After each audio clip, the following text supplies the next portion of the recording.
시편 104편입니다. 시편 104편 1절부터 18절까지입니다. 이 시편 104편은 시편 103편하고 마찬가지로 하나님을 찬양하는 시예요. 이 시편에는 여러 종류의 시들이 있는데 예를 들면 왕의 시 같은 그런 시도 있고요. 오늘 말씀과 어제 봤던 103편처럼 찬양 시도 있고요. 여러 종류의 시들이 제목별로 나누어집니다. 시편은 이렇게 문단으로 나눈다기보다는 제목별로 나누어지는 그런 책이죠. 잠언 같은 경우에는 제목별도 아니고 문단별도 아니고 잠언은 1장부터 10장까지는 문맥이 있지만 11장 이후에는 뭐라고 그럴까요? 무슨 속담이나 격언 같은 것들의 모음처럼 그렇게 느껴지는 그런 책이죠. 시편은 제목별로 그렇게 나누어집니다. 자, 어쨌든 그렇고요. 하나님을 송축하는 찬양시다. 그래서 이 시편 104편 안에서의 문단은 첫 번째가 1절에 하나님을 찬양할 이유에 대해서 말씀을 하고 있고요. 2절부터 12절은 하나님의 창조를 찬양합니다. 그리고 이제 13절서부터 오늘 매일 성경은 18절까지 끊었습니다만 23절까지가 하나의 큰 문단인데 여기는 하나님의 돌보심과 섭리에 대한 찬양이에요. 하나님의 창조와 하나님의 돌보심과 섭리는 다른 거죠. 그래서 하나님의 그 돌보심, 섭리를, 그리고 이제 24절서부터 32절은 하나님의 역사하심을 이야기를 해요. 하나님의 작품, 작품이라고 말을 해야 되겠죠. 역사하심. 그리고 마지막으로 33절로 35절에 나의 결심과 찬양으로 마무리를 하는 이런 큰 구조를 이루고 있습니다. 그 중에 1절을 보시면 하나님을 찬양하는 이유인데요. 내 영혼아 여호와를 송축하라. 자기 영혼에게 그렇게 말을 한 뒤에 여호와 나의 하나님이여 주는 심히 위대하시며, 그러니까 송축해야 할 이유를 지금 말하는 겁니다. 하나님을 찬양하는 것은 모든 피조물들의 존재의 이유이고 그리고 의무이고 또 기쁨입니다. 그래서 웨스트민스터 신앙고백서를 우리가 안 읽어보신 분들이 읽어본 분보다 훨씬 안 읽어본 분들이 압도적으로 많지만 사실은 읽어보고 공부도 하고 하면은 유익이 돼요. 근데 성경도 잘 안 읽는데 그래서 읽어본 분들이 별로 없으시지만 이거는 아실 거예요. 제 1문답이 뭐냐? 이 1문답이 뭐냐는 목사님들이 자주 말하니까 이 사람의 제일 되는 목적이 뭐냐 하는 거거든요. 사람의 존재의 목적은 하나님을 영화롭게 하고 그를 기뻐하는 거다. 그러니까 그거하고 이게 비슷한 말씀이에요. 1절이 사람뿐만이 아니라 사람을 대표로 하는 모든 피조물, 동물, 식물, 자연 할 것 없이 우주 만물이 존재의 이유와 의무이고 기쁨이 뭐냐? 그건 하나님을 찬양하는 거다. 영화롭게 한다, 찬양한다. 비슷한 이야기입니다. 하나님이 나에게 해주신 어떤 일을 찬양하는 것은 우리는 그것을 찬양이라고 안 하고 뭐라고 하느냐면 그건 감사예요. 그러니까 이 찬양과 감사의 구분이 이게 묘합니다. 이게 비슷한데 뭐가 다르느냐면 찬양은 하나님이 나에게 뭘 해주고 안 해주고 이거고 상관없이 하나님 자체를, 하나님의 존재 자체를 찬양하는 것을 찬양이라고 그래요. 그리고 감사는 그분이 나에게 해준 것에 대하여서 반응하는 것을 감사라. 이게 찬양과 감사가 그렇게 나누어집니다. 우리가 기도를 할 때 이런 말을 하죠. 기도를 어떻게 해야 됩니까 하면은 보통 FM 실제로는 기도를 그렇게 꼭 안 해도 됩니다만은 기도의 요소, 찬양, 감사, 고백, 그다음에 간구, 중보, 아멘, 예수 그리스도의 이름으로 아멘, 이런 요소들이 있다. 이걸 꼭 순서대로는 않지만 그러나 맨 먼저 하나님을 찬양하는 것부터 시작을 한다. 뭐 이런 것을 많이 듣고 배우기도, 성경 공부도 하고 하셨을 거예요. 그런데 기도할 때도 마찬가지예요. 찬양이라는 것은 하나님이 나에게 건강을 주시고 물질을 주시고 자식을 주시고 이런 거고 상관없이 하나님 자신에 대해서 영광 돌리는 걸 찬양이라고 해요. 감사는 그분이 나에게 뭐를 해주신 것에 대해서, 그 하나님께서 나에게 직업을 주시고 이것을 감당할 힘을 주시고 뭐 이런 것들을 감사라고 하는 거죠. 여기는 지금 찬양이단 말이죠. 피조물들의 존재, 이유, 의무의 기쁨이다. 그 하나님의 존재 자체를 찬양하는 것이죠. 그분은 그 어떤 이 우주 만물이 아무리 장엄하고 위대해도 그 모든 우주 만물을 뛰어넘는 심히 크신 분이다. 그래서 여기서는 심히 위대하시며 그러죠. 우주 만물의 장엄함을 뛰어넘는 분이에요. 존귀와 권위로 옷을 입으신 분이다. 우리 인간의 이 권위는 보통 스스로에게 권위가 없으니까 스스로 자기 권위를 자기가 내세우는 경향이 있죠. 내가 이래봬도 그러잖아요. 나는 뭐 이런 말을 하죠. 나는 이런 학교를 하고 나는 이런저런 기능을 갖고 있고 이런 위치를 갖고 있고를 자꾸 내세우는 이유는 눈에 들어오고는 다르다 어떤 이런 걸 가지고 권위를 세우려고 하는 거잖아요. 근데 하나님은 그러실 필요가 없는 거죠. 스스로 권위와 존귀를 옷 입고 계시는 분이니까. 우리는 내 옷이 아니에요. 권위와 존귀가. 왜? 피조물이니까. 그래서 이 권위를 가지고 서로 자기 권위를 주장하려고 다투고 경쟁하고 그러는 거죠. 그래서 이제 그런 의미에서 예수를 믿는 사람은 스스로의 권위를 주장하려고 애를 쓰는 그런 경쟁과 그런 마음, 뭐 저는 이것을 좁쌀 같은 마음이라고 그러는데 그런 마음을 내려놓고 진짜 위대하고 진짜 존귀를 가지신 그 하나님 앞에서 우리는 내 마음이 확 바뀌고 태도도 바뀌어 버리는 겁니다. 우리가 권위를 갖고 있는 것은 나 스스로가 아니라 내가 믿는 하나님이 나에게 주시고 입혀주시는 거죠. 나에게 그만큼의 권위를 안 주고 이만큼의 권위를 주셨다면 거기서 자족하는 거죠. 충성하고 신실하게 사는 거죠. 그게 신자입니다. 그래서 우리는 하나님이 비치면 그 빛 가운데 거하는 자고 하나님이 존귀하시면은 나는 그 존귀하신 분의 자녀가 되면은 되는 것이에요. 이 1절이 하나님을 송축하라. 하나님이 나의 하나님이고 그분은 위대하고 존귀와 권위를 옷 입으신 그런 분이다.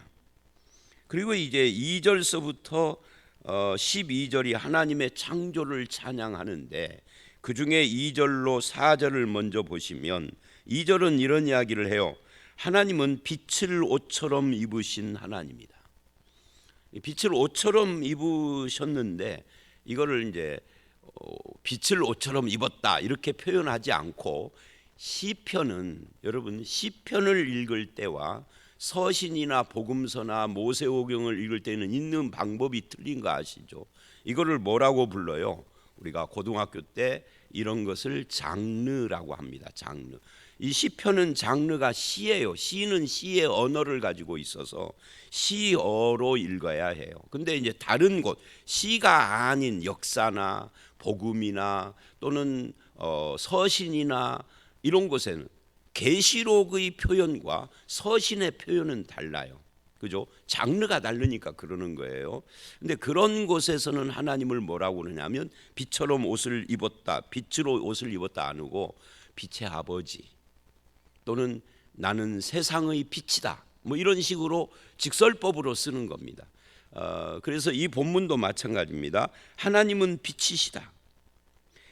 그 하나님이 하늘을 휘장같이 치시며 이 휘장같이 치셨다라고 하는 것은 마치 그 휘장이 쫙 펴지는 것처럼 하늘을 그렇게 폈다는 건데, 이거는 이제 말하자면 시인이 살던 세계는 아직 우주에 대해서 잘 개념이 없던 때라 눈으로 보이는 하늘을 그대로 놓고 표현을 한 거죠. 그래서 이 하늘 아래서는 우리가 어디를 가도 그 하늘 아래에서 우리의 삶이 다 보이는 것처럼 하나님께서 우리 삶을 다 보시는 거죠. 그런 의미로 우리는 빛이시고 하늘을 휘장같이 치신 그분의 자녀이며 그분의 눈 아래 세상 어디를 가도 하나님의 숨결을 느끼며 사는 존재임을 고백하는 겁니다. 그래서 2절로 4절을 보면 빛, 구름, 바람, 연기, 불꽃, 지진 이런 것들이 쭉 등장을 하는데, 이거는 이 본문 말고 구약 성경 곳곳에서 반복적으로 등장하는 표현인데, 이것들이 뭘 의미하느냐면, 다시 말하면요, 빛, 구름, 연기, 바람, 불꽃, 지진, 이거는 하나님의 현현을 이야기를 하는 거야. 현현이라는 게 뭐냐면 하나님이 나타나 계심, 하나님이 거기 계심을, 하나님은 영이라 눈에 안 보이는데 눈에 안 보이는 분이 하나님이 우리와 함께 계시다는 걸 구약에는 뭘로 보여줘요? 빽빽한 구름, 그 가운데 불꽃, 또는 우르릉 우르릉 하는 천둥, 번개, 지진, 이런 것들로 하나님의 임재를 보여주는데, 그 대표적인 첫 번째 사례가 뭐였죠? 시내산이죠. 그래서 시내산에 하나님이 임했을 때 이런 것들이 막 하니까 백성들이 무서워서 제발 하나님이 우리에게 말씀하지 않고 모세 당신이 올라가서 듣고 와서 중간에서 전해달라고 중보자 요청을 한 거예요. 그게 하나님의 현현입니다. 근데 신약으로 오면 하나님이 직접 인간의 몸을 입고 이 땅에 오셨죠. 그걸 현현이라고, 임마누엘. 그런데 예수님은 이렇게 뭐 빛, 구름, 바람, 연기, 지진, 불꽃 이런 걸로 오시지 않았어요. 그래서 구약에 이렇게 오시는 하나님, 이 장면을 뭐라고 하느냐면 세키나라고 합니다. 두려운, 엄청난 권위와 두려움을 가지고 임하신, 피조물은 그 앞에 견딜 수가 없는, 그런데 그것을 이걸 몽땅 합해서 영광이라고 그래요. 하나님의 영광을 내려놓고 하늘 보좌를 떠나서 피조물과 같은 모습으로 오신 하나님, 그게 예수 그리스도예요. 그게 성육신이죠. 그것을 독사라고 해요. 비암 독사 말고요. 독사의 영광, 세키나의 영광, 영광을 둘로 구분하는 거거든요.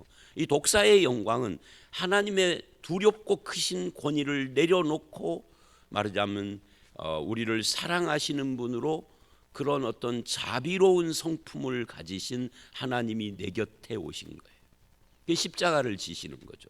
그러다가 부활하신 예수님은 다시 그 하늘 보좌로 복귀하시는데, 그게 세키나의 영광으로 복귀를 하는 겁니다. 그래서 요한복음 17장을 보면 그렇게 하나님의 영광으로 복귀하기를 원하는 예수님의 기도가 먼저 나오죠. 17장 전체가 예수님의 마지막 기도인데, 자, 그건 그렇고요.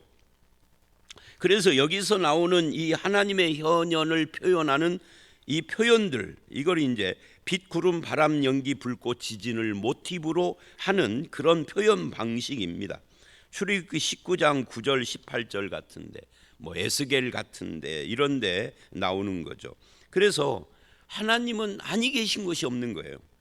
구름, 비, 바람, 연기 있는 곳에 하나님이 계신다, 뭐 이런 의미로 시적으로 쓰신 것이기도 하지요. 그리고 5절서부터 9절은 이제 그 하나님의 손길인데요.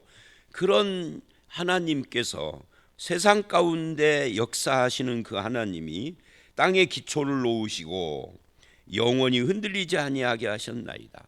땅이 뭐죠? 이제 과학이 발달한 지금은 땅을 우리는 뭐라고 불러요? 지구라고 부르죠. 이 지구의 기초가 어디에 있죠? 글쎄요, 지구가 공중에 우주에 떠 있는데, 그런데 이 지구가 떠 있는 상태에서 어디로 추락을 한다든지 무슨 박살이 나지 않는 이 까닭이 뭐냐면 하나님이 영원히 흔들리지 않도록 거기에 두셨기 때문이다, 그런 이야기입니다. 그렇다면 이 땅을 우리 인생으로 바꾸면 우리 인생의 기초는 어디에 있는 거예요? 하나님의 손 안에 있는 거죠. 하나님의 손 안에 내 인생이 들려져 있으면 우리도 흔들리지 않는 삶을 살 수 있다라고 말할 수 있어요. 또 6절로 8절을 보면 옷으로 덮음 같이 주께서 땅을 깊은 바다로 덮으심에 물이 산들 위에 솟아올랐어. 여러분이 6절을 읽으면 뭐가 생각납니까? 창세기 1, 2장이 생각나죠. 창조 때의 장면. 지구를 물로 덮으셨잖아요. 수면 위에 성령께서, 주의 영 성령께서 운행을 하셨다. 말하자면 이 창세기 1장에 운행했다라는 말은 이게 알을 품는 닭처럼 품으셨다라는 말을 우리말로 운행, 마치 운전하는 것처럼 그렇게 번역을 한 거예요. 그 원어의 뜻은 품으셨다는 거예요. 새끼를 품듯이, 알을 품듯이 성령께서 그렇게 품은 상태에서, 물로 덮여 있는 상태에서 하나님이 말씀하시는 거예요. 빛이 있으라. 또 이 물이 한 곳으로 모이고, 이게 바다잖아요. 묻은 드러나라, 이게 땅이잖아요. 그리고 땅과 물의 경계를 정하시고, 어떻게 정하셨는지는 설명 않고 그렇게 말하는데, 과학이 발달해서 보니까 이게 인력의 법칙이잖아요. 태양과 달과 뭐 이런 작용이잖아요. 근데 그걸 지금 말하는 겁니다. 땅을 덮으시고 뭐 산들이 위로 솟아오르고 주께서 꾸짖으시니 물은 도망하여, 이 도망하여 이 말은 한 곳에 모였다는 이야기를 시적으로 지금 표현을, 마치 바닷물이, 태평양이 그렇게 넓게 있는 것은 막 그릇 속으로 물이 들어가 있는, 하나님이 명하시니 도망가서 거기에 있는 것처럼, 이건 시니까 시는 시로 읽어야 하는 겁니다. 역사로 읽는 게 아니에요. 그렇게 하고요. 우레소리로 말미암아 빨리 가며, 이 바닷물이 빨리 가는 것이 뭐죠? 이게 파도가 치고 출렁거리는 거잖아요. 그것이 마치 우레소리, 하나님의 우레소리로 이게 빨리 가는 것 같다. 주께서 그들을 위하여 정하신 곳으로 흘러갔고, 모였다 그 말이죠. 그래서 산은 오르고 골짜기는 내리고, 이걸 이제 과학적으로 말하면 지구의 지각 변동으로 충돌해서 뭐 히말라야가 올라가고 뭐 이렇게 표현을 하지만, 그건 과학의 표현이고, 과학의 언어와 성경의 언어가 다르고, 성경의 언어 중에서도 사실을 말하는 창세기와 시적으로 표현하는 시가 틀린 거죠. 이걸 이해하면서 성경을 읽어야 됩니다. 그래서 이 6절로 8절 말씀을 보면 하나님의 창조의 역사가 경계를 정해 주시면서 하나님의 손안에서 조율되고 제자리를 찾아서 조화를 이루는 모습을 지금 말하고 있다. 마찬가지로 이 사건을 우리에게 대입을 하면 내 삶도 하나님의 은혜로운 손길로 조율되고 우리의 삶의 터전이 보존되고 유지되고, 그래서 뭐를 하라는 거예요? 그러니까 어쩌라는 거예요? 하나님을 찬양하라 하는 거죠. 내 인생에서도.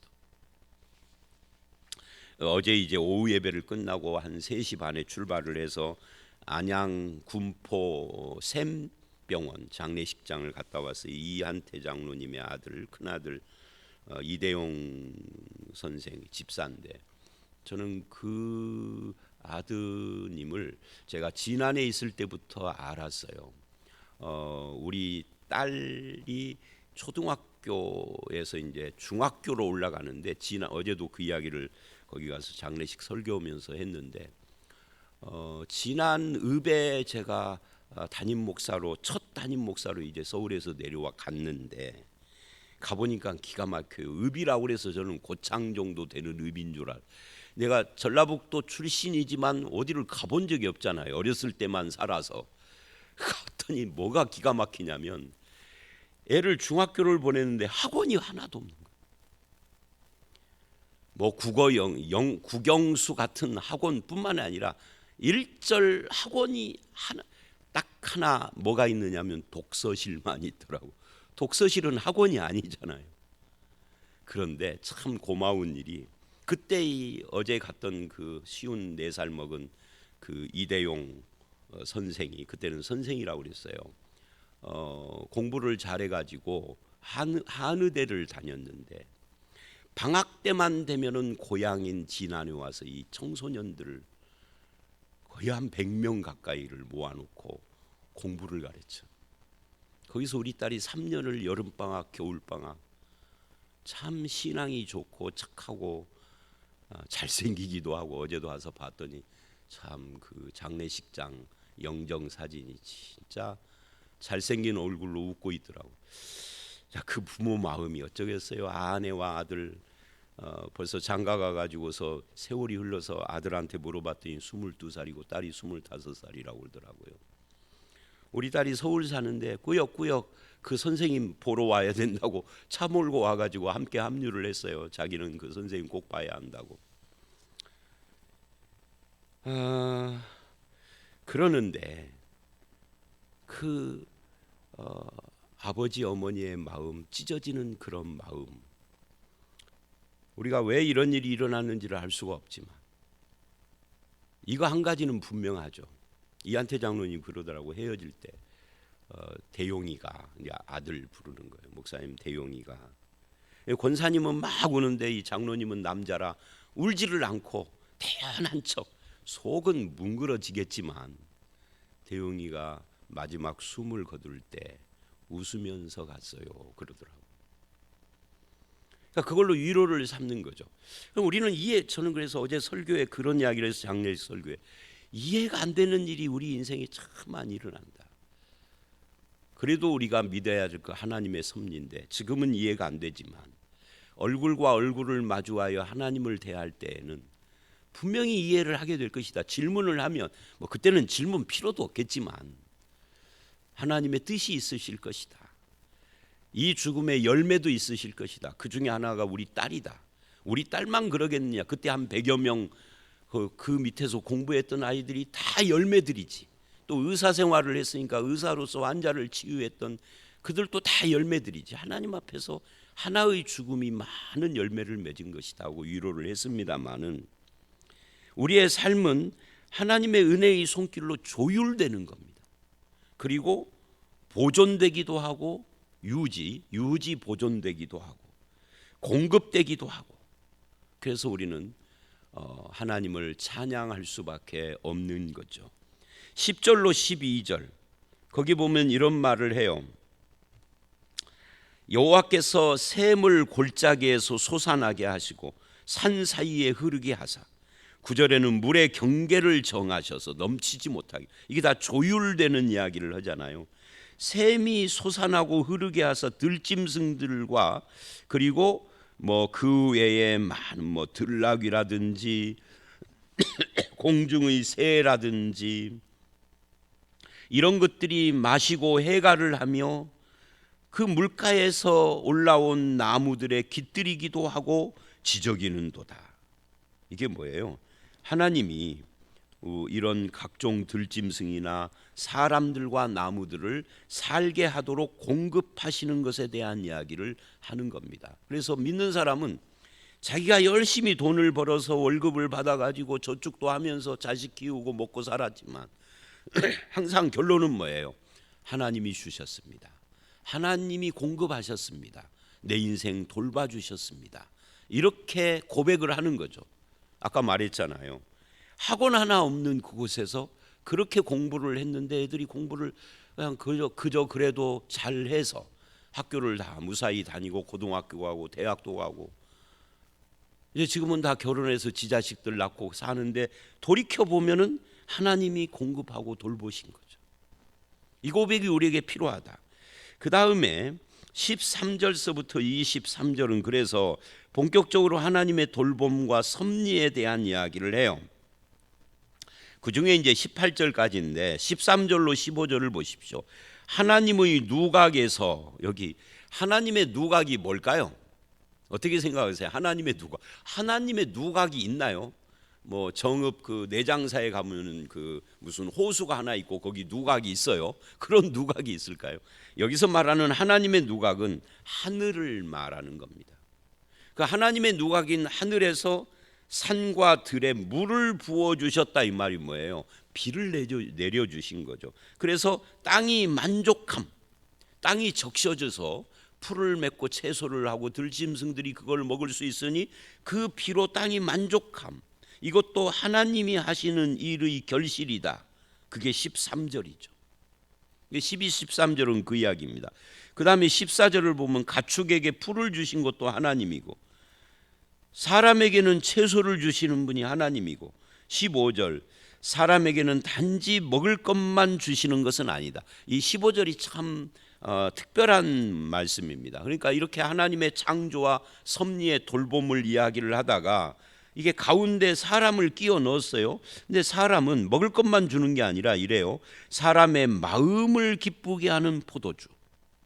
여러분 이 포도주는 어떻습니까? 일용할 양식입니까? 생활 필수품입니까? 아닙니까? 아니에요. 일용할 양식도 아니고 안 먹으면 죽는 것도 아니고 생활 필수품도 아니에요. 뭐죠? 사람의 마음을 기쁘게 하는. 하나님은 인간에게는 그냥 먹을 것만 주는 게 아니에요. 마음을 기쁘게 하는 것도 주었다. 꼭 포도주뿐만이 아니라 사람의 얼굴을 윤택케 하는 기름, 이건 뭐죠? 화장품이에요. 고대 세계에는. 그러니까 하나님은 인간은 단지 생존만을 위한 존재가 아님을 아시는 거죠. 왜요? 본인이 그렇게 창조하셨으니까. 그래서 인간에게는 화장품도 필요하고 마음 즐겁게 하는 뭔가도 필요하고 그걸 하나님이 주셨다는 거예요. 공급해 주. 사람의 마음을 힘있게 하는 양식. 이 양식은 뭐 이제 당연한 거고요. 그래서 이 15절은 상당히 특별한 그런 것입니다. 이렇게 하나님은 우리를 이해하시고 공급하고 돌보셨으니 그 하나님을 찬양하고 그의 은혜 안에 살아야 한다 하는 이야기를 하는 겁니다. 16절로 18절 여기는 또 약간 좀 바뀌어가지고 뭘 말하느냐면 만물에게는 거할 처소를 주시는 분이 하나님이시다. 나무에 새들이 깃들게 하고 하악은 잣나무로 집을 삼는다. 또 높은 산은 산양의 거처가 되고 너구리는 바위 틈에 보금자리 즉 피난처를 만들고 이런 것처럼 만물이 모두 다 하나님이 정하신 자리에 터를 잡고 살아가게 하신다. 그러면 여기서 지금 사람을 언급하지는 않았지만 사람에게도 마찬가지로 하나님이 주신 터가 있고 자리가 있고 우리 다 거주하는 자기 자리가 있고 여기서는 단순히 거주지만 있는 것이 아니라 터 잡고 살아갈 수 있는 그 삶의 터들이 또 있죠. 가게를 하는 분은 가게가 그거고 직장인 직장 생활하는 분은 그 직장이 내가 살아가는 터전이 되는 것이고 그거 다 하나님이 나에게 주시는 것이다. 어떻게? 자기 분량대로 살아가도록. 이게 하나님이 하시는 일인데 우리는 그 하나님의 주심을 부정하고 만족을 모를 뿐만 아니라 하나님이 주신 것으로 감사하기를 더디해요. 그래서 우리는 항상 어떻게 불만족을 표현을 하느냐면 좀 더 받기를 원하고 더 큰 것을 갖지 못한 것을 불만족을 해서 그래서 뭐를 못하는 거죠? 감사와 찬양을 못하는 겁니다. 찬양할 것이 뭐가 있나요? 라고 되묻는 거죠. 내 인생 돌아보면은 감사할 일이 아무것도 없다는 식인 거죠. 사실은 이 나이까지 살아온 모든 것이 감사한 건데 그리고 하나님의 덕인데 하나님께 찬양을 올려야 된다. 그래서 더 요구하면서 불만족스럽고 불평하고 다투고 경쟁하고 남의 것을 탐내고 그래서 싸우고 전쟁도 그래서 생기는 거잖아요. 우크라이나 러시아 전쟁을 보면서 인간의 탐욕을 보고 뭐 이스라엘 그쪽도 그렇고 늘 우리는 늘 북한의 이 침략 야욕에 늘 두려워하는데 이거 돌이켜 보면은 축소를 해보면 인간의 탐욕이잖아요. 만족을 모르는 그런 거예요. 자족하는 것이 하나님이 주신 능력이다. 어디에 나오는 거죠? 빌립보서 4장 13절. 내게 능력 주시는 자 안에서 내가 모든 것을 할 수 있다 할 때 그 모든 것을 할 수 있는 능력을 앞뒤 문맥을 보면 자족이에요. 자족의 능력 이게 축복인 거죠. 하나님이 이제 결론입니다. 하나님 주신 분량과 터전 안에서 우리가 지금까지 지내온 것이 하나님의 크신 은혜다라고 고백을 하며 세상과 이웃의 청지기로 살고 하나님이 주신 동산의 관리인 청지기처럼 살면서 하나님께 영광과 찬송과 감사를 올리는 그런 인생을 살아가는 저와 여러분들이 다 되시기를 주의 이름으로 축원합니다. 함께 기도하겠습니다. 하나님을 찬양해야 할 이유가 우리에게는 참으로 많습니다. 내가 하나님이 창조한 피조물이라는 것, 하나님이 나의 하나님이고 위대하시고 존귀하신 권위의 주님이시라는 것 때문에도 하나님을 찬양하고 하나님의 창조하신 것으로 하나님께 영광을 돌리며 하나님의 돌보고 입히시고 공급하시는 섭리의 은혜 때문에 또한 영광과 찬양을 돌리며 아버지 하나님, 우리가 살아갈 처소를 주시고 삶의 경계를 정하시고 만족하며 자족할 수 있는 믿음 주신 것 또한 감사를 드립니다. 우리의 남은 인생이 감사와 찬송과 영광을 돌리는 삶으로 아버지 하나님 가득하도록 주님 인도해 주실 줄 믿사옵고 예수님 이름으로 기도드렸사옵나이다. 아멘.